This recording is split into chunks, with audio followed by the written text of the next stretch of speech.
রাজ্যের উচ্চ শিক্ষিত শিক্ষিতা চাকরি প্রার্থীদের কিভাবে মনোবল ভেঙে দিচ্ছে দেখুন। এই রাজ্যের মুখ্যমন্ত্রী, তিনি প্রশাসনিক প্রধান, আমাদের অভিভাবিকা হয়ে তিনি কিভাবে আপনাদের মনোবলটাকে একেবারে দুমড়ে মুচড়ে শেষ করে দিচ্ছে। আপনারা উচ্চ শিক্ষিত হয়েছেন, আপনাদের আশা যে মাস্টারমশাই দিদিমণি হবেন, অথবা কোনো সরকারি চাকরি করবেন, অথবা স্কুলের গ্রুপ সিডি হবেন।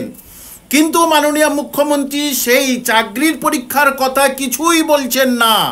আগে বলেছিল চপ শিল্প, মাঝে বলেছিল ঘুগনি শিল্প, আর গতকাল কি বললেন না, মোমো আর চায়ের দোকানে নাকি প্রচুর ভিড় থাকে।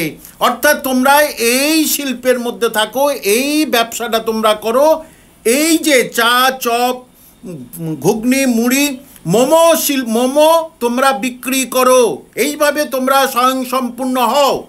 কিন্তু মাননীয় মুখ্যমন্ত্রী, আপনি কেন বা চাকরির পরীক্ষা দিয়ে নিতে পাচ্ছেন না? তার প্রধান কারণ হচ্ছে কে?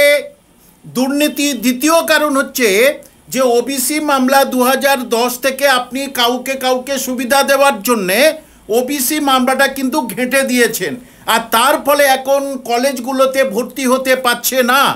সুতরাং একজন মাননীয় মুখ্যমন্ত্রী হিসাবে আপনি কি এদের বলতে পারেন না যে তোমরা ধৈর্য ধরো, পড়াশোনা করো, কিছু দিনের মধ্যে সব কিছু মিটে গেলে তোমরা চাকরির পরীক্ষায় বসবে? তোমরা এখন এই সব চপ, চা, মুড়ি, ঘুগনি করবে না।